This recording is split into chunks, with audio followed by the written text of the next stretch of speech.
but that's what I'm trying to convince you of. Okay. Here are 3 practice problems. These are very similar to the RAT questions you're going to answer in a few minutes. True or false?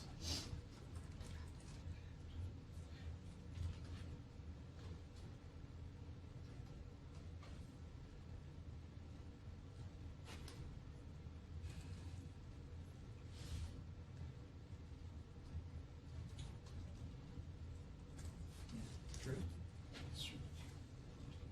It is true.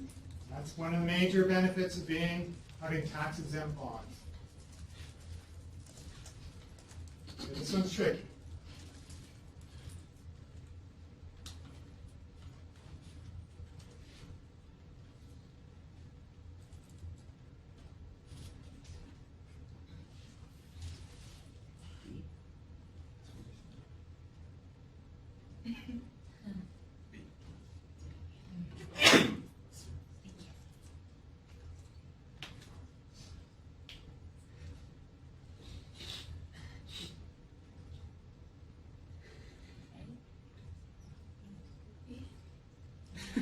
Sort of B and D, right?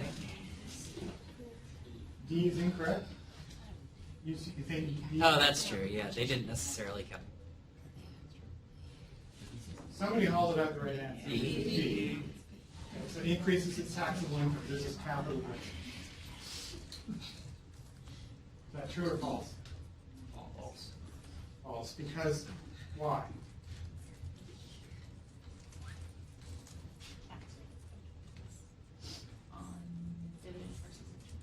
Right? And interest is a tax-deductible expense, and dividends are not. Okay. Questions? Comments? I was just going to ask, can you review why number 2, or practice problem 2 is B, just real quick? Sure.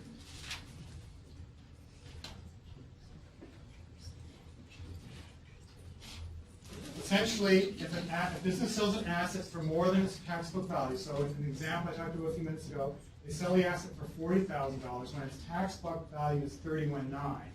That means there's a capital gain. So the difference between the 40 and the 31,900, the $8,100, that will be reported as income on the firm's income statement, and they'll have to pay additional tax. So it increases its taxable income because there's been a capital gain. What's the logic behind taxing long-term capital gains at a lower rate than short-term? Asking about logic in the tax code is often a difficult question to answer. The basic notion is that when I'm buying and selling trades, when I'm buying and selling bonds, weekly, daily, and so on, that's really no different than buying or selling securities, shares, and so on. The long-term versus the short-term distinction is if I'm investing in something long-term, then I'm taking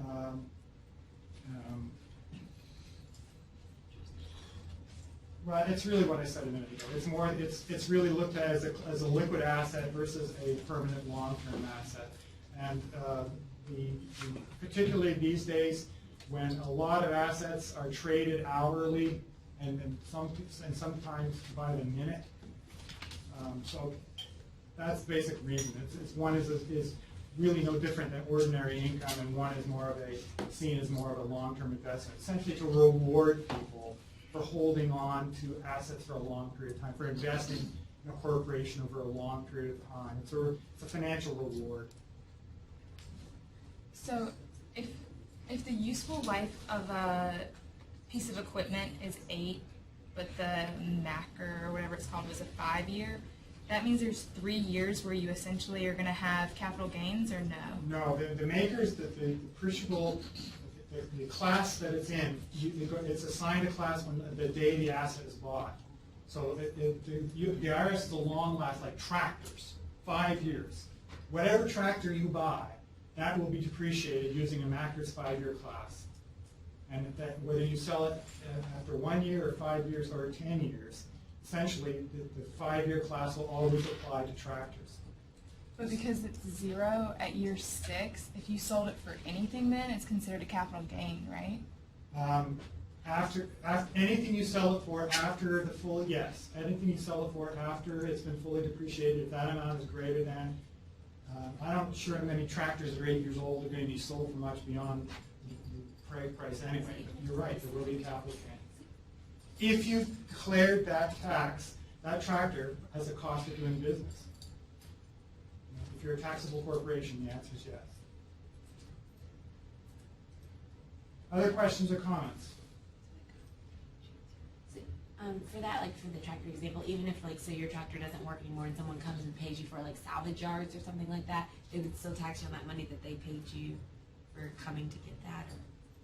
Or? Any money you receive in excess of the depreciated capital cost of the asset is a capital gain.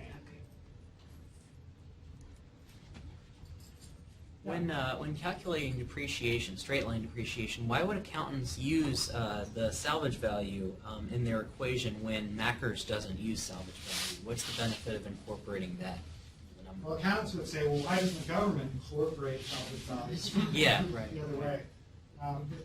The accountant's view of the world is that if there is a salvage value associated with an asset, then that essentially reduces the capital cost of the asset. And therefore, we're only going to depreciate the net effect of the capital cost. The government basically says, we want you to fully depreciate the asset between day 1 and day X. And if it doesn't, then we're going to retrospectively either reward you or penalize you. Again, I'm not very good at explaining the logic of the tax code and why it differs from accounting practices. Other comments or questions? In the example that you talked about where the government changed the Mackers numbers to 100%, did that stimulate only the for-profit sector and not the not-for-profit? Because basically that we said is increase the tax shield, right? So did that do anything to the not-for-profit businesses? Indirectly, because as we'll talk about in a few weeks when we talk about leasing, one of the major advantages to leasing is that not-for-profits can take advantage of the depreciation expense of the for-profits. So leasing companies were able to go out and buy lots of capital at very low cost, and then the benefits of that were not-for-profits got to lower leasing rates as a consequence. Now, there's not been a lot of empirical financial research yet that shows the net effect of this. I'm really telling you anecdotes or what I've read and heard about. There's no definitive study I can point to.